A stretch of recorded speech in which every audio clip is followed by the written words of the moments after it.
The Chatty Hosts.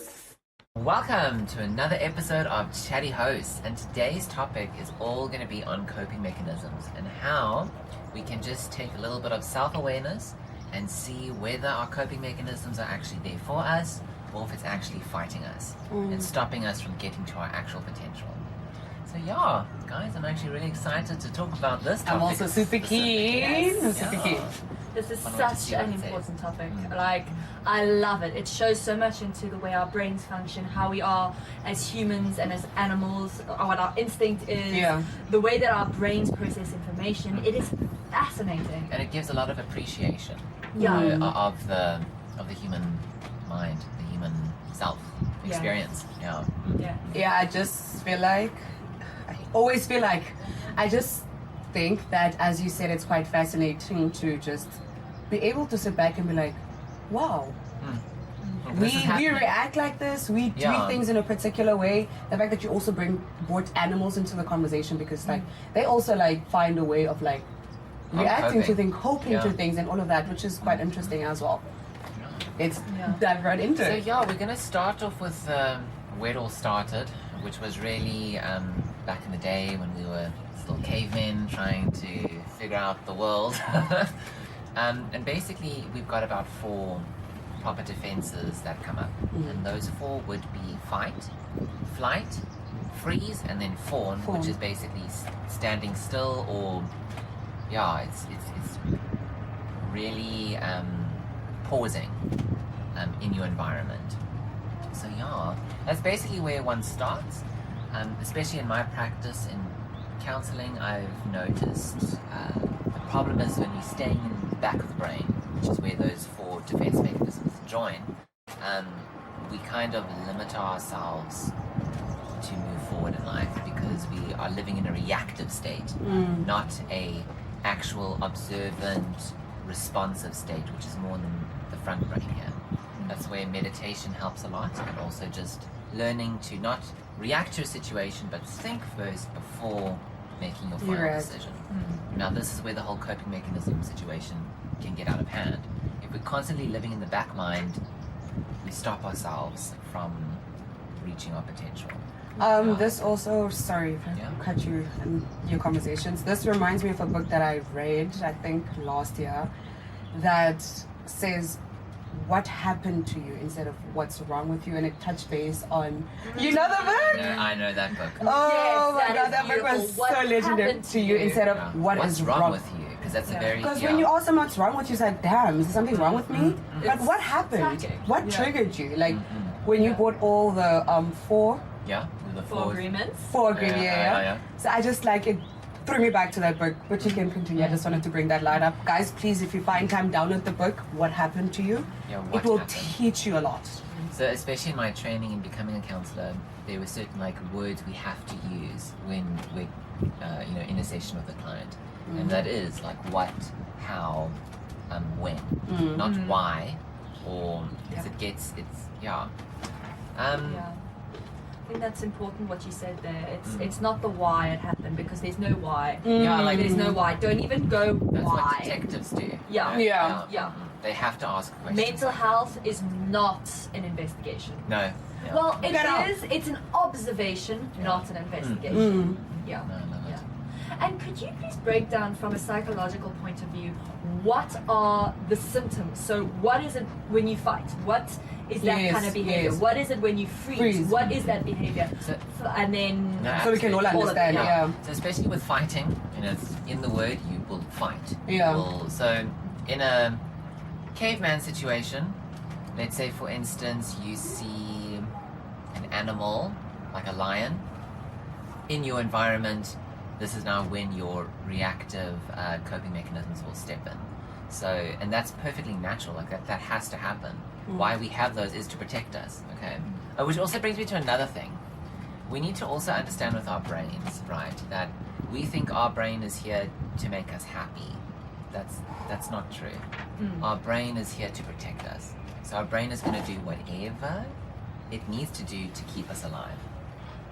So now do you see why it's important that we don't live in the reactive mind?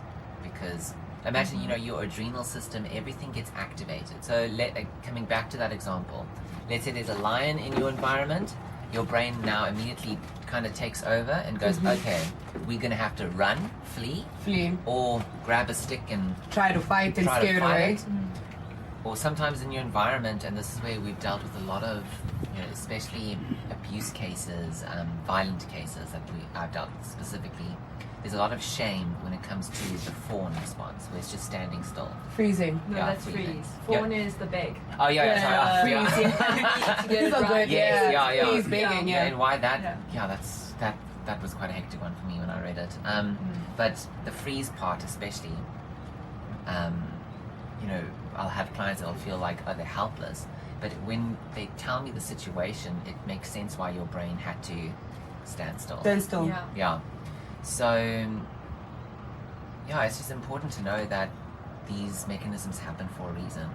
And once we have that self-awareness, understanding why it happened, we can also just kind of build that relationship with ourselves to just be a little bit more kinder and be like, okay, that's why I reacted that way. And then learning how to not allow that to be your go-to. Yeah. I've got a question to ask. You mentioned in abusive situations.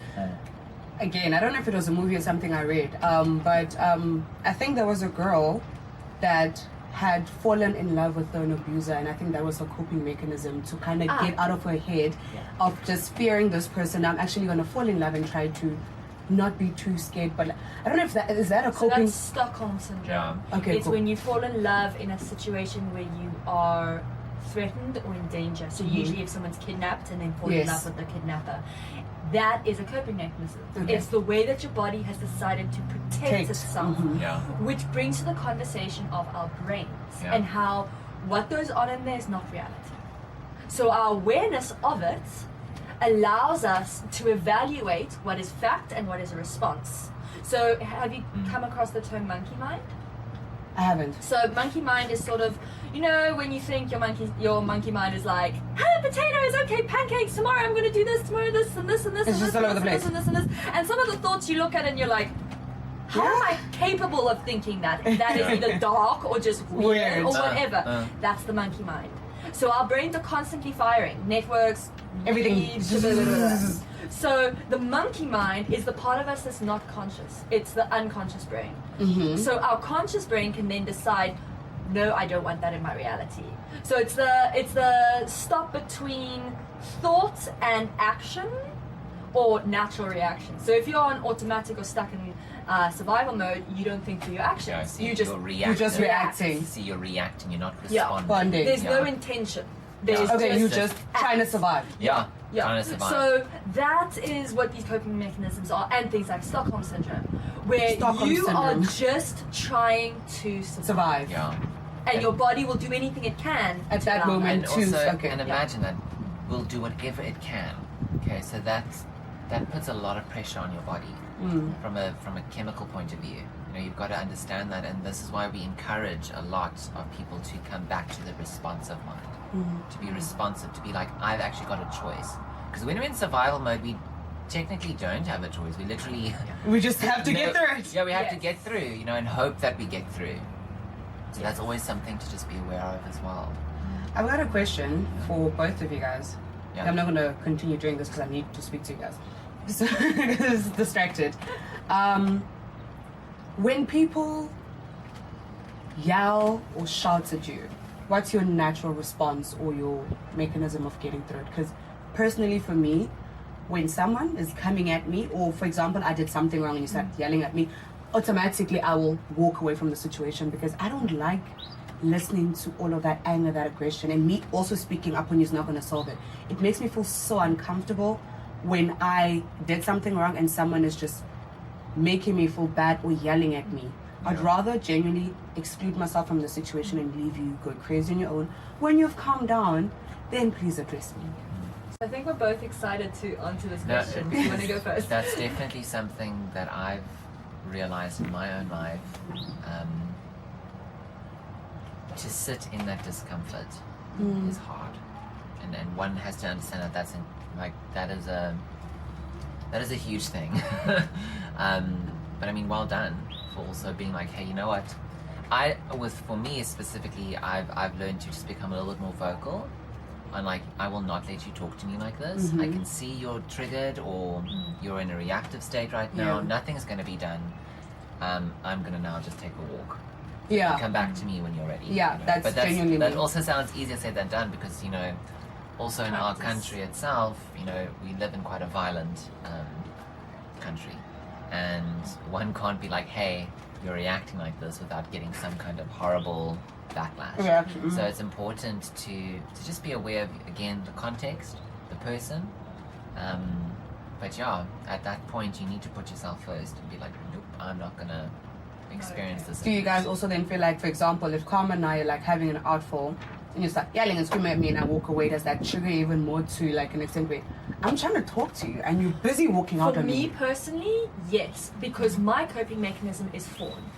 I desperately want to fix the issue. That's the thing I'm having to notice the pattern of and I have to heal is my people pleasing mechanism of coping. So that would be the fawn response. Please don't walk away, please. Let's fix this and let's sort it out. Yeah, what can we do It's about like it? continuously coming back and conversing about the topic. about it, yeah. However, coming back to your specific thing, that would be the flee response. Yeah. I definitely For would that- flee the setup. It's about boundaries. So if you notice a behavior of someone who you're not okay with, you set a boundary. If that boundary is crossed, you remove yourself from the it. I environment. evacuate, like I'm Yeah. out. Let's say you haven't set a boundary then yet. So we start screaming at each other. You haven't set no boundaries. I'm not aware that that's a trigger for you or anything like that. Granted, Yeah.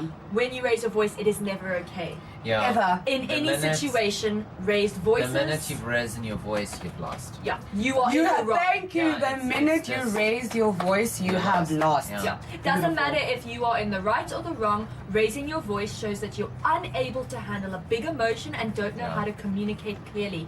You've gone into your animalistic brain instead of You your conscious animal. Yeah. You animal. Yeah. Oh, So for that, for me, it's about boundaries. And if Yeah. someone can't respect your boundary, you reevaluate the relationship. Either no longer friends, either new boundaries, or my personal favorite, reevaluate what that friendship will do for For you. you. So Yeah. let's say Austin and I are work friends. We don't get along though, we fight a lot. I will never talk to Austin about a personal issue of Yeah. mine.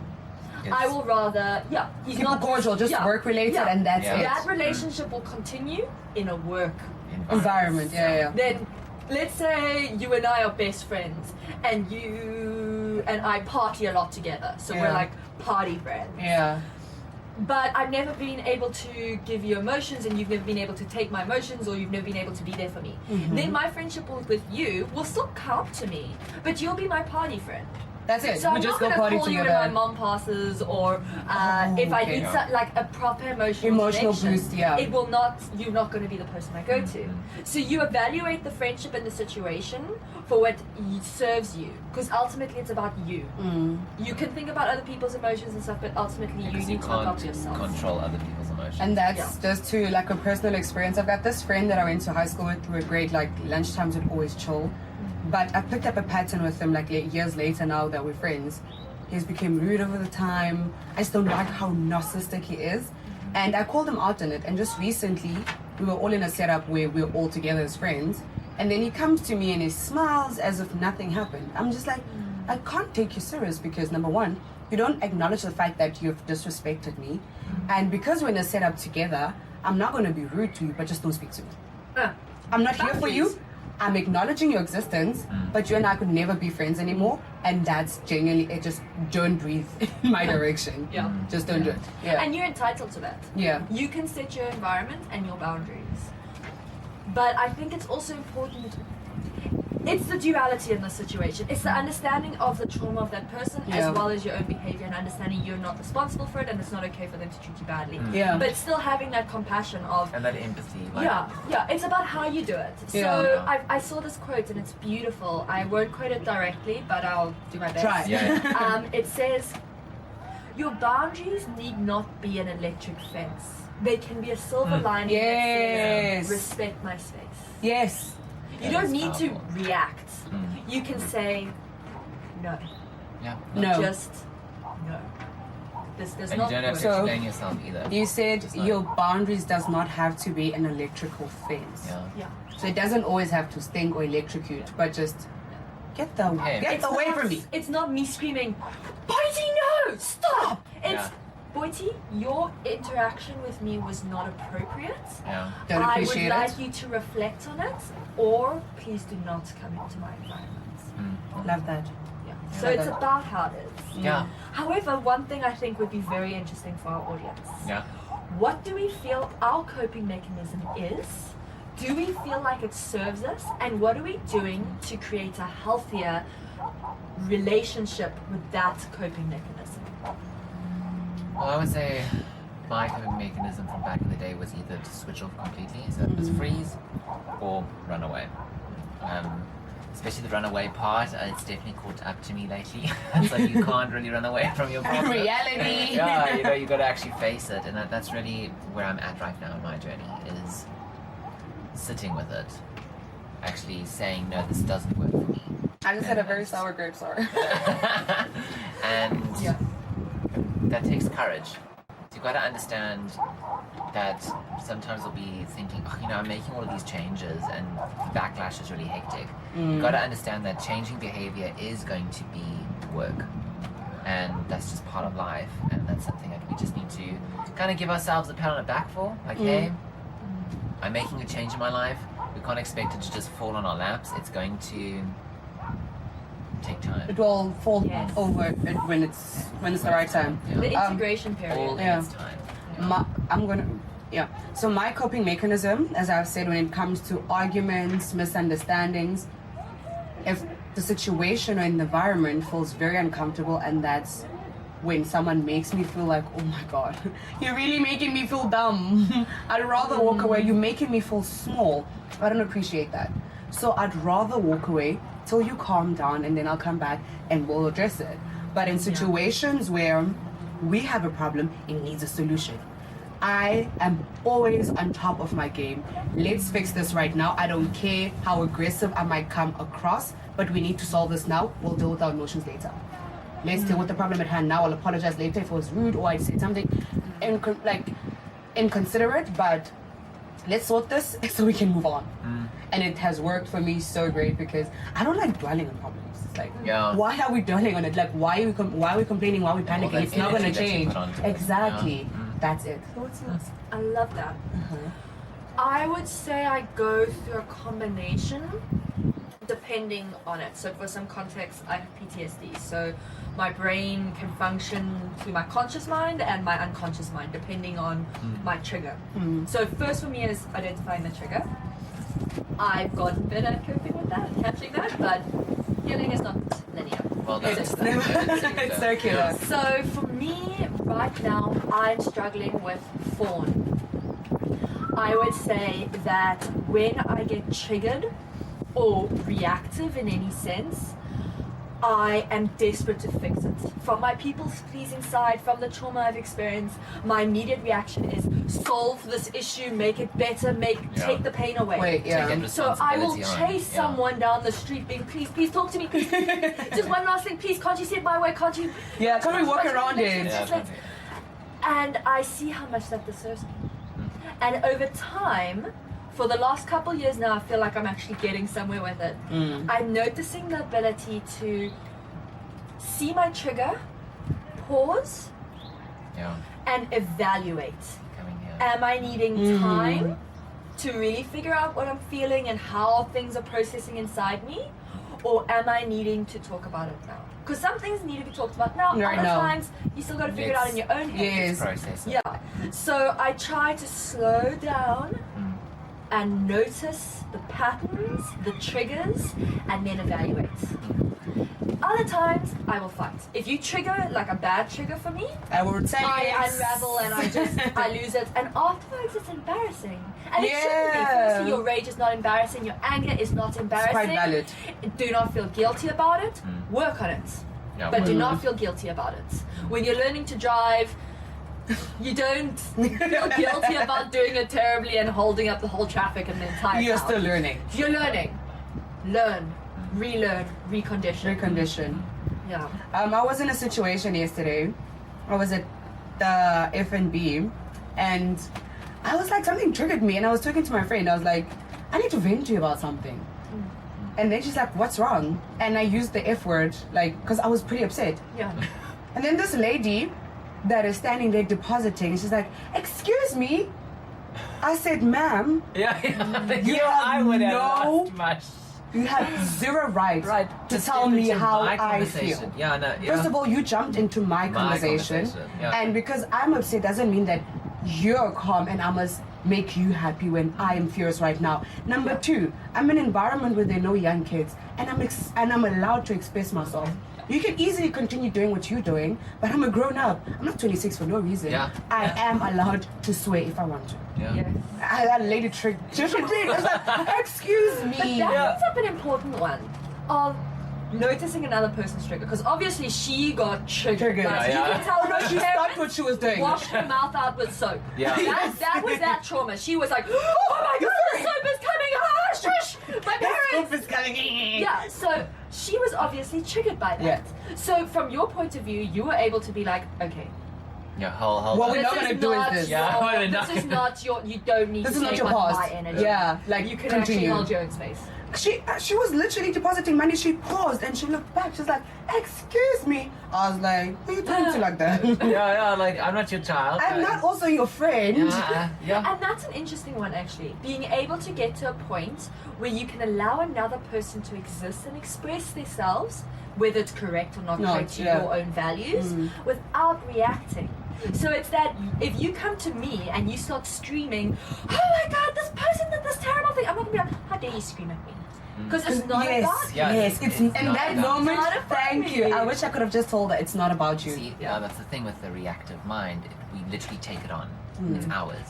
And that whole survival. So the minute we're able to be responsive and be like, hold on, this actually isn't about me. Me, yeah. This is what's going on. And that's also not easy.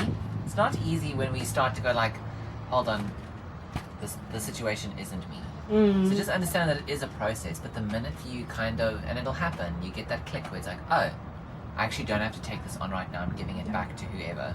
I feel like as people, we just always want to take things on. Things Yeah. that don't even involve us. Like, this really has nothing to like do that- with you. The lady who was depositing, I mean, yeah, hearing a person swear, whoop-de-doo, but it's not hers. Focus on what you're From our doing. schooling experience. Yeah. In classes, an entire class is punished for the actions of one. Of person. one, oh my gosh, So we yeah. are conditioned from an exceptionally young age. And I actually saw a very interesting video the other day on this. If you take fleas and put them into a pot with a lid, they will jump and hit the top. And they'll keep hitting the top for maybe a day or two. After a while, they will figure out that they can't hit It's further anymore, than yeah. that. And they will bounce to the certain height that's good for them now.